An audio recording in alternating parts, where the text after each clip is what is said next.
जैसा कि स्क्रीन पर देख पा रही है प्रपत्र 3-1 है जो कि वंशावली वाला फॉर्म है। इसको कैसे भरना है पूरी जानकारी हम लाइव भर के बताएंगे आपको।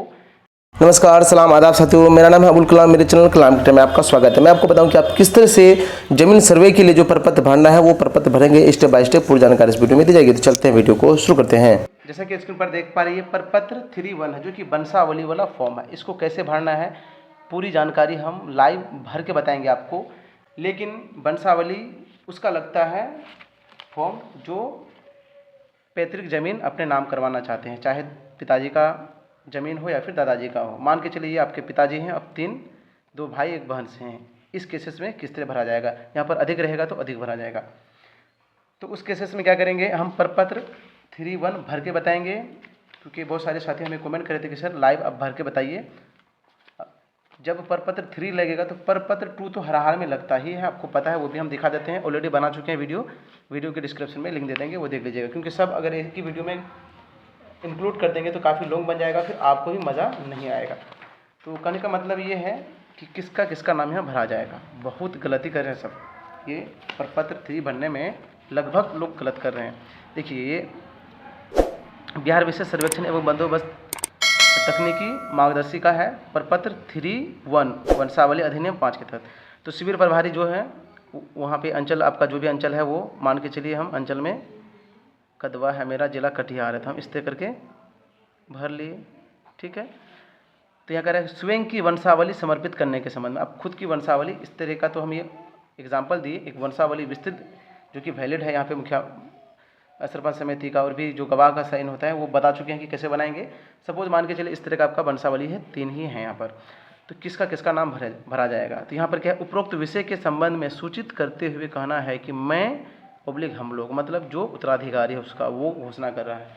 तो यहाँ 3 उत्तराधिकारी है तो 3 का ऑप्शन है यहाँ पर। लेकिन अगर ज़्यादा उत्तराधिकारी रहेंगे तो फिर ज़्यादा का कॉलम आप बना हुआ आपको वहाँ पर मिल जाएगा, शिविर में या फिर ब्लॉक स्तर पे में भी आपको मिल जाएगा। ये फॉर्म चाह रहे हैं कि आप कैसे मिलेगा, आपको कहाँ मिलेगा, तो आप कमेंट करें, आपके कमेंट में हम लिंक दे देंगे, आप वहाँ से डाउनलोड कर लीजिएगा। तो इस उत्तराधिकारी के केसेस में हम ये भरते हैं। ठीक है, तो यहाँ पर क्या करना है, जैसे पहला वाला है बड़ा जो भी नाम है उसका, ये आदिल है। ठीक है, तो आदिल भर दिए।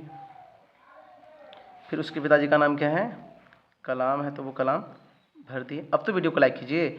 आप सबसे शिकायत रहता है, वीडियो तो व्यूज़ बहुत होता है लेकिन लाइक नहीं करते हैं आप सब साथी जो है।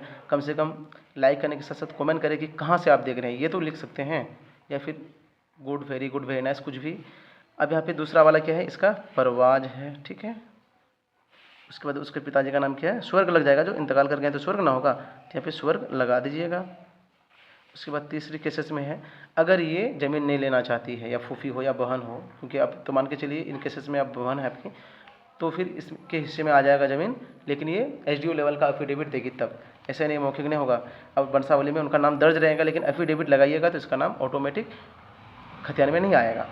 अब यहाँ पे तीसरा वाला ये लेना चाहिए, इस केस में कैसे बनना है, भर देना है। उसके बाद उसके पिताजी का नाम भी सेम रहेगा। ठीक है, अब यहाँ पर निवास जो भी है, अब गाँव का नाम लिख दीजिएगा, हम लिख दे रहे हैं। उसके बाद थाना जो भी है आपका, मान के चलिए मेरा कदवा है तो कदवा थाना भर दिए। अंचल भी मेरा कदवा है तो कदवा भर दिए। जिला क्या है मेरा, कटिहार, तो कटिहार भर दिए। जाति में मान के चलिए ये क्या है, शेख है तो शेख जो भी है वो भर दीजिएगा। उसके बाद कह रहा है कि जो भूमि जिसका विवरण आवेदन के साथ संलग्न प्रपत्र 2 में अंकित है, मतलब जमाबंदी में जो दर्ज है, तो किसके नाम से ज़मीन है, स्वर्ग कलाम के नाम से। ठीक है, स्वर्ग तो लिखा हुआ है यहाँ पर कलाम लिख दिया। अब इसके पिताजी का नाम क्या है, ठीक है, तो मान के चलिए इसके पिताजी का नाम अहमद है, जो भी रहेगा आप फिल कर लीजिएगा। ग्राम क्या है, ग्राम जो भी है वो आप लिख लीजिएगा। ठीक है, जो राजस्व ग्राम, मतलब ये तो अपना इसका घर का एड्रेस हो गया, ये जो राजस्व ग्राम मतलब जहाँ उसकी ज़मीन है, जो ज़मीन आप डिटेल भर रहे हैं, तो राजस्व ग्राम क्या है, सेम है तो सेम भर देंगे, या फिर जहाँ ज़मीन रहेगी वहाँ का भरेंगे। अंचल का नाम जो भी है वो भर दीजिएगा। जमाबंदी क्रम संख्या, जमाबंदी में क्या जमाबंदी नंबर कितना है उसका, अभी नए वाले का तो जो है लंबा नंबर आता है वही भरिएगा, या फिर पुराने वाले का अगर कम है तो कम संख्या वाला भरिएगा। अब यहाँ क्या केवाला वाला है कि खतियान में अंकित है। ठीक है, तो जो भी है, अगर केवाला है तो केवाला लिखिएगा, खतियान है तो खतियान पर टिक लगा लीजिएगा। अब खाता संख्या मान के चलिए इस केसेस में इसका 55 अगर है तो हम 55 लिख दिए। ठीक है, खेसरा जो भी रहेगा 1 से अधिक रहेगा तो कोमा दे के लिखिएगा। रकबा इसका हम एग्जाम्पल के लिए लिए हैं कि 50 डिसमिल है तो 50 डिसमिल लिख दिए। लगान के एसेस को छोड़कर हम 20 रुपये लिए हैं, रसीद में आपका लिखा रहेगा। इतना होने के बाद अब यहाँ पर क्या कह रहा है, मैं हम लोगों ने वंशावली, वंश वृक्ष, इस तरह का जो बनता है वंशावली, उसी को वंश वृक्ष भी कहा जाता है। वंश वृक्ष से उत्तराधिकारी के आधार पर हित अर्जित किया हूँ। वंशावली वृक्ष या मूल खতিয়াन पंजी 2 के अनुसार नीचे दिए गए फॉर्म टेबल। तो नीचे दिए गए फॉर्म टेबल का मतलब ये है कि ये फॉर्म टेबल भी साथ में अटैच करके रखिएगा। तो उसके इतना करने के बाद आप क्या करेंगे, सभी बारी बारी से यहाँ पर 1-2 करके जितना भी है उत्तराधिकारी वो सिग्नेचर करेंगे। उसके बाद और एक लगता है इसी में, ये नहीं कि इतना हो गया, अब एक फॉर्म और लगता है। मान के चलिए आपको लाइव, ये दूसरा हम भरे हैं लेकिन लाइव आपको भर के दिखाते हैं अभी। ये लगता है, ये आप प्रपत्र 3 भरे, प्रपत्र 2 तो भरना ही है। अगर वंशावली वाला मतलब पैतृक जमीन है तो 3 भी भरना पड़ता है, जो कि स्क्रीन में देख रहे हैं। उसके साथ ये वंशावली के आधार पर प्रत्येक उत्तराधिकारी का दखल कब्जा, मतलब हो सकता है कि ये प्लॉट इस तरह का है, ठीक है, 3 हिस्सेदार हुए, तो कौन किधर लीजिएगा आप लोग आपस में निर्धारित कर लीजिएगा। उसी हिसाब से यहाँ पर चौहद्दी दर्शाना है। मान के चलिए पहला वाला रैयत वंशावली हम दिखा देते हैं, ये हुआ वंशावली। इन केसेस, इस केसेस में हम लिए हैं रैयत का जो नाम है, मतलब जो रैयत बनेगा। उसके बाद यहाँ पर अब तो वीडियो को लाइक कर दीजिए। आप सबसे शिकायत रहता है वीडियो को लाइक नहीं करते हैं, बहुत मज़ा नहीं आता है। अब वीडियो के डिस्क्रिप्शन में व्हाट्सएप ग्रुप का लिंक दिया है, ग्रुप से जुड़ा ताकि लेटेस्ट इन्फॉर्मेशन आपको डेली मिलता रहे। अब क्या है, आदिल है तो इसका नाम आदिल है, आदिल लिख दिए, ठीक है। पिताजी का नाम क्या है, स्वर्ग कलाम हुआ, लिख दिए।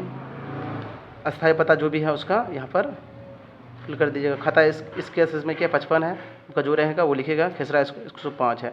अब इसके नाम पे रकबा कितना हुआ, हिस्सा पाया 20 डिसमिल, तो 20 लिखे। चौहद्दी मतलब ये ज़मीन है, अगर इधर ये ले रहा है तो इसके बगल में जिसको दे दीजिएगा उसका चौहद्दी लिखिएगा, इधर किसका ज़मीन है वो लिखिएगा, तो उसके चारों तरफ का चौहद्दी लिख दीजिएगा। फिर जमाबंदी संख्या, इस केस में हम माने हैं कि 200 है तो 200 जो भी रहेगा आपका रसीद में लिखा रहता है या 52 में रहता है। इसी तरह फिर अगला जो है परवाज है, ये उसका सेम रहेगा, सेम। फिर जो डिसमिल है वही, लेकिन चौहद्दी क्या होगा, मान के चलिए ये वाला यहाँ लिया तो ये वाला फिर यहाँ लेगा या जिधर लेगा, आपस में सहमति करके वहाँ पर क्या चौहद्दी उसी हिसाब से लिखेगा। फिर यहाँ पर जमाबंदी संख्या सेम टू सेम जो आपको सब टू भरना है, ठीक है। जो भी नाम है यहाँ पे लिख दीजिएगा। इस तरह करके बारी बारी से आप भर सकते हैं।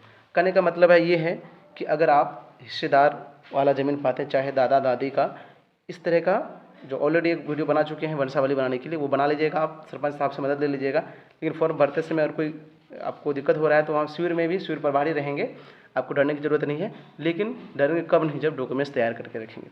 तो खतियान कैसे निकाला आता है, 1 भी रुपये नहीं लगेगा, 10 से 20 रुपये लगता है, या फिर फ्री वाला भी है, स्क्रीनशॉट ले लीजिएगा चलेगा। लेकिन 10-20 रुपये जो लगता है वो लगा करके डिजिटल सिग्नेचर वाला ले लीजिएगा तो काम आएगा। तो आप डॉक्यूमेंट्स तैयार कर लें। बहुत सारे साथी हमें कमेंट कर रहे थे कि सर मेरे दादा की ज़मीन है, पिताजी हैं, लेकिन डायरेक्ट मेरे नाम से होगा, नहीं होगा।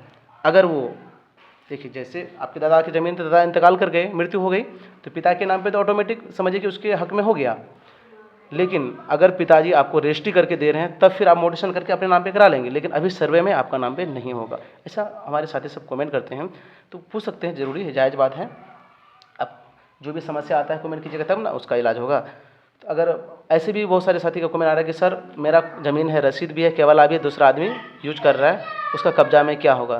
तो कब्जा का दौर अब धीरे धीरे ख़त्म होने वाला है, इसलिए कि पेपर चाहिए। पेपर मौखिक नहीं कि मेरा है, अरे आपका है तो आप जो है उस साक्ष्य उपलब्ध कराइए। साक्ष्य के आधार भी होता है, ऐसा कुछ नहीं है। लेकिन अभी जो भी अगर विवाद है तो आप क्या कीजिए, पेपर रखिए क्लियर, आपके नाम से तो एकदम खतियान बनेगा ही। लेकिन अभी चाह रहे हैं कि इससे पहले ही हम जो है अपने ज़मीन पे जो कानूनी रूप से उसको कब्जा करें, तो उसके लिए आप जनता दरबार जो है थाना में लगता है, हर सैटरडे को आप जाइए, अपने डॉक्यूमेंट्स साक्ष्य के साथ उपलब्ध कीजिएगा।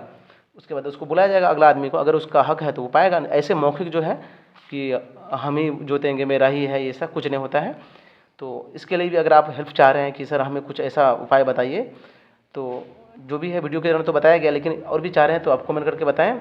आपके जो प्रॉब्लम को देखते हुए और अच्छी तरह से हम दिशा निर्देश देंगे। 100% आपका ज़मीन अगर सही है तो आपका होगा, अगर आप गलत हैं तो फिर तो नहीं होगा, चाहे कोई भी हो। तो यहाँ पे डॉक्यूमेंट्स के रूप में आपका क्या चाहिए, जो जितना बोले, फिर आधार कार्ड और यहाँ पे वोटर आईडी कार्ड चाहिए। फिर आवेदक 1 2 3 4 5 करके इसी तरह सीरियल नंबर करके सब सिग्नेचर कर लेंगे। तो यदि जानकारी इसके अलावा अगर कोई भी क्वेरी है तो बताएं, आपके कमेंट का 100% जवाब दिया जाएगा। अगर आप फेसबुक में वीडियो देख रहे हैं तो पेज को फॉलो कीजिए, अगर यूट्यूब में देख रहे हैं तो चैनल को सब्सक्राइब कर घंटी दबा दीजिए। वीडियो को लास्ट देखने के लिए तहे दिल से शुक्रिया।